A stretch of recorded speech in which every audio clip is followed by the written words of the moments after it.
99 বছরের মানুষও, বয়স্ক মানুষও অ্যাটাক্ট হয়েছেন, 100 বছরের মানুষও অ্যাটাক্ট হয়েছেন, 102 বছরের মানুষও অ্যাটাক্ট হয়েছেন। কেউ সারভাইভ করেছেন, কেউ সারভাইভ করেননি।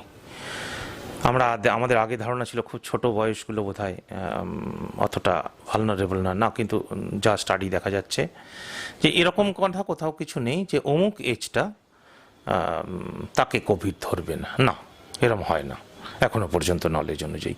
ফলে কোভিড যাকে খুশি এফেক্ট করতে পারে, সেই মুহূর্তে তার শরীরের অবস্থা, পারিপার্শ্বিক অবস্থা, এতগুলো বিষয়ের উপর নির্ভর করে।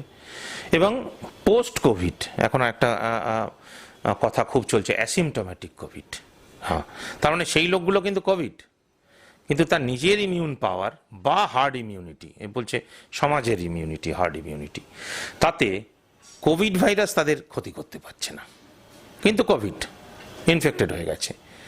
এখনও বলছে তাকে আলাদা করে রাখো যাতে সে অন্য যাদের ইমিউনিটি প্রবলেম আছে তাদেরকে এফেক্ট না করতে পারে। সুতরাং আমার মনে হয় যে কোনো ক্ষেত্রেই শিথিলতা দেওয়াটা ঠিক না।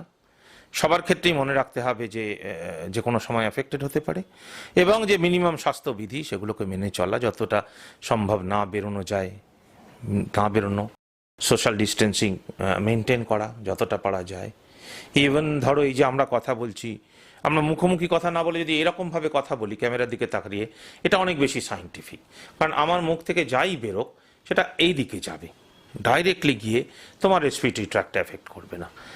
এই ধরনের কিছু কিছু আমরা লিফটে করে যাচ্ছি বা আমরা পাশাপাশি দাঁড়িয়ে আছি, মুখোমুখি না দাঁড়িয়ে একটু পেছন করে দাঁড়ালাম, কোনো অসুবিধা নেই, যাতে ডাইরেক্ট মানে মুখ থেকে রেসপিরেটরি ট্র্যাক্ট আর একজনের এই কন্টামিনেশনের চান্সটা কমে।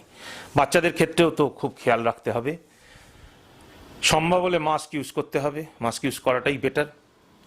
আদারওয়াইজ যদি খুব অসুবিধা হয় তাহলে অন্য কথা। সেকেন্ড হচ্ছে মাস্ক ইউজ করতে হবে প্রপারলি। এই যে মাস্ক, এই যে যেমন স্যানিটাইজারও কিন্তু প্রপার ইউজ করতে হবে। প্রচুর স্যানিটাইজার বাজারে পাওয়া যাচ্ছে যার কিন্তু কোয়ালিটি নিয়ে সন্দেহ আছে, ঠিক আছে। নানা লোকে একদম হোমমেডের মতো স্যানিটাইজার করে বিক্রি করছেন মুনাফার জন্য। ফলে স্যানিটাইজার ইউজ করার আগে কোয়ালিটি অফ স্যানিটাইজার এনশিওর করে নিতে হবে।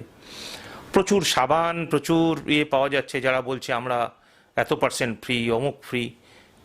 সাবধানে মেডিকেটেড সাবান ইউজ করাই বেটার। 3 নম্বর হচ্ছে যে সমস্ত PPE, পার্সোনাল প্রোটেক্টিভ ইকুইপমেন্টস আমরা বলি, সেটা কিন্তু একটা ব্রড টার্ম, তার মধ্যে ক্যাপ থেকে শুরু করে গাউন থেকে শুরু করে শু কভার অবধি আসে। রেশনাল ইউজ অফ PPE আমি ছাত্রদের বলি মাঝে মাঝে। তার মানে আমি একজন ডাক্তারবাবু, কিন্তু আমার রোল আলাদা আলাদা। আমি যখন বাজারে যাই আমি ডাক্তারবাবু, কিন্তু আমি বাজারে জিনিস কিনতে যাই। আমি ডাক্তারবাবু, আমি আউটডোরে বসি। আবার আমি ডাক্তারবাবু, আমি কোভিড আউটডোরে বসি, ফিভার ক্লিনিক। আমি ডাক্তারবাবু, আমি ফ্রন্ট লাইনে রোজ বা সপ্তাহে 2 দিন কোভিড রুগী দেখতে যাই, তার সামনে দাঁড়িয়ে থাকি, কথা বলি, তার গায়ে হাত দিই। তাহলে আমার এই যে রোল বিভিন্ন সময় চেঞ্জ হচ্ছে, আমার কিন্তু PPE পাল্টাবে। কোনো সময় মাস্ক আর ফেস কাভার পরেই হয়ে যাবে, কখনো গ্লাভস পরতে হবে, কখনো ফুল প্রোটেকশন নিতে হবে। আমরা এটাকে বলি রেশনাল ইউজ অফ PPE, অনেকটা রেশনাল ইউজ অফ ড্রাগসের মতো, মেডিসিনের মতো।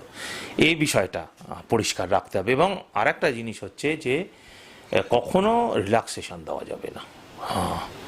কখনো যতটা সম্ভব সুযোগ পেলেই স্যানিটাইজার ইউজ করা, মাস্ক ইউজ করা, হাত ধুয়ে নেওয়া, যতটা না বেরোলে নয়, ব্যাস এভাবেই চলা।